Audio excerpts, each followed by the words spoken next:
자, 부활 8일 축제 수요일 미사입니다. 부활대축일이 일어났고, 그리고 월, 화, 수 3일이 지났죠. 부활대축일 때에 우리는 예수님의 부활을 기뻐했습니다. 근데 월요일, 그리고 화요일, 그리고 오늘에 이르기까지의 복음 내용을 살펴보면 사람들이 아직도 갈피를 잡지 못하고 있구나라는 것을 전례문은 드러내고 있어요. 오늘 월요일날 복음에 이 마테오 복음을 보면 이 빈무덤에 관련된 내용이 나오고요. 화요일도 마찬가지로 그 빈무덤 그 뒤에 나오는 마리아 막달레나의 내용이 나오고, 그리고 오늘 수요일은 엠마오로 가는 두 제자에 관련된 복음 내용이 나오고 있습니다. 이 모든 복음서의 그 기저에는 아직도 깨닫고 있지 못하는 사람들이라는 것이 전제가 되어 있어요. 어제 말씀드린 대로 이 빈무덤을 보면서 베드로와 요한은 예수님을 마주하지는 않았지만 예수님께서 부활하셨다는 것을 믿게 되죠.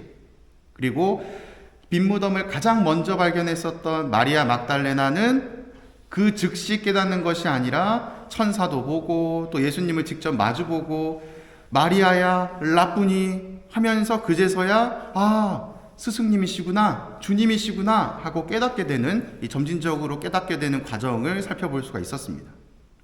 이 사건이 일어났다는 것은 이제 예수님의 부활이 공공연하게 세상에 드러나고 있었다는 것이죠. 그럼에도 불구하고 셋째 날을 맞이하는 오늘 수요일 전례문에서는 엠마오로 가는 두 제자를 통해서 아직도 깨닫고 있지 못하는 사람들, 그 사람들은 어떤 방법으로 예수님의 부활을 깨달을 수 있느냐, 거기에 관해서 밝혀주고 있습니다. 오늘 등장하는 엠마오로 가는 두 제자들은 제자들 가운데 두 사람이라고 표현을 하고 있는데, 아마 이 제자는 12사도에 해당하는 제자는 아니겠죠.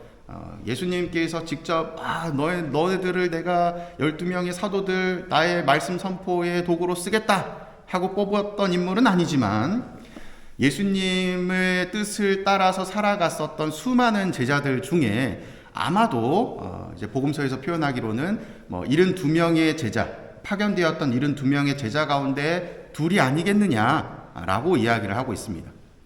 그 말인즉슨 엠마오로 가는 두 제자도 그래도 예수님에게 있어서 가장 최측근이라고 볼 수 있는 제자들인 거죠. 그냥 따르는 사람들, 믿는 사람들이 아니라 그래도 파견까지 받을 만큼 인정받았던 인물, 이렇게 해석을 할 수가 있겠죠. 그런 인물들이 예루살렘에서 예순 스타디온 떨어진 엠마오라는 마을로 가고 있었다고 이야기를 합니다. 여기서 이 스타디온이라고 하는 거리 단위는 좀 해석에 따라서, 주석서에 따라서 조금 다른데 182m, 183m, 어떤 데는 185m 이렇게 설명을 하고 있어요. 대략적으로 한 200m다 이렇게 기억을 하시면 됩니다. 그리고 여기 보면 또 예순 스타디온이라고 되어 있는데 60 곱하기 200 하면은 몇 킬로일까요? 띡띡띡띡띡띡 12km 정도가 돼요. 근데 여기서도 사실은 예순 스타디온이라고 이야기하는 것이 다른 이제 사료들을 살펴보면 어떤 데에서는 120 스타디온이다 이렇게 설명하기도 해요. 그러면 몇이에요? 48. 거리가 좀 늘어나게 되는 것이죠. 근데 이 거리가 중요한 것이 아니라 예루살렘에서 굉장히 가까웠다라는 것이 더 중요한 겁니다. 예루살렘의 그 부활 사건이 있고 난 이후에 멀지 않은 곳에서 예수님께서 발현하셨다라는 것을 이야기해 주고 있어요. 그들이 이제 자신들의 고향이라고 할 수 있는 엠마오로 이제 향해 가고 있는데, 그들이 그동안 일어난 모든 일에 관하여 서로 이야기를 했다고 이야기를 하죠. 여기서 토론을 이야기하는 겁니다. 아마도 여기서 토론의 주제는 이런 것이 아니었을까 싶어요. 야, 예수님 순환받고 돌아가셨잖아. 아니 근데 부활하신다고 했었잖아. 진짜 부활하셨나? 그 무덤 비었다는데? 어떻게 된 거야? 하면서 서로 이렇대 저렇대, 야 예전에 예수님 이런 얘기도 했었잖아. 근데 그게 진짜일까? 하면서 지속적으로 의심하고 또 서로 의견을 나누는 그런 어떤 토론의 과정들을 거치지 않았을까 생각이 됩니다. 그리고 그들이 걸어가고 있는 중에 누가 다가오시죠? 예수님이 다가오시는 거예요. 예수님이 다가오셔서 16절에 이런 표현을 쓰시죠. 그들은 눈이 가리어 그분을 알아보지 못했다라고 이야기를 합니다. 여기서 이 눈을 가리어라는 표현은 수동태로 사용된 표현이라고 이야기를 해요. 그 말인즉슨 내가 나 스스로 눈이 가린 게 아니라 누군가가 가렸다는 것이죠. 알아보지 못하겠다는 것. 그 누군가가 누구냐? 예수님이시라는 거죠. 뒤에 이제 거기에 대한 해석이 나옵니다.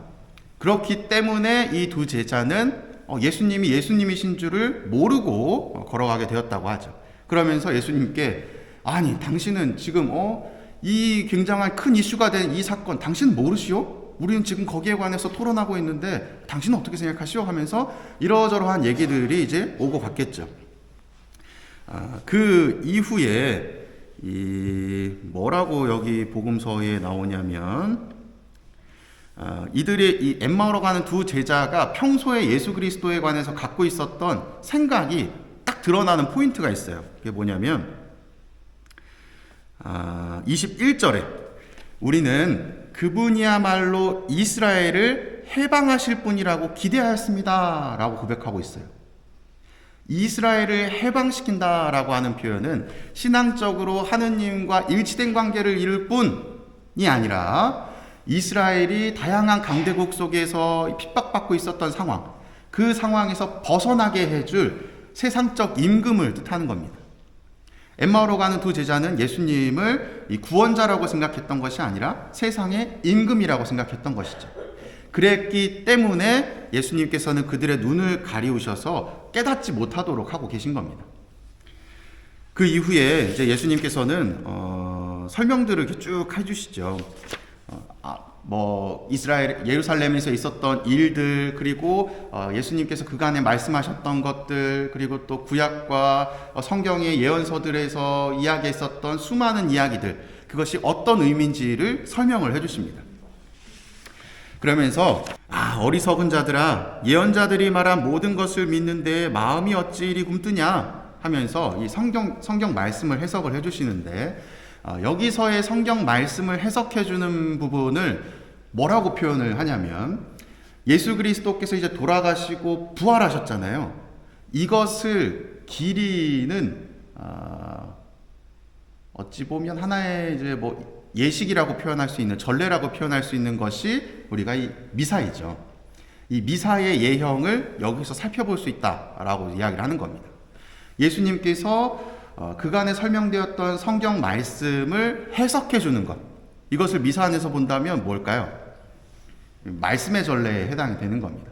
그리고 이 복음 말씀은 독서와 1독서와 2독서 복음이 낭독이 되고, 신약과 구약의 성경이 낭독이 되고, 그 이후에 예수님께서 설명을 해주시는 것, 제가 강론 시간 때 뭔가를 막 설명을 하죠.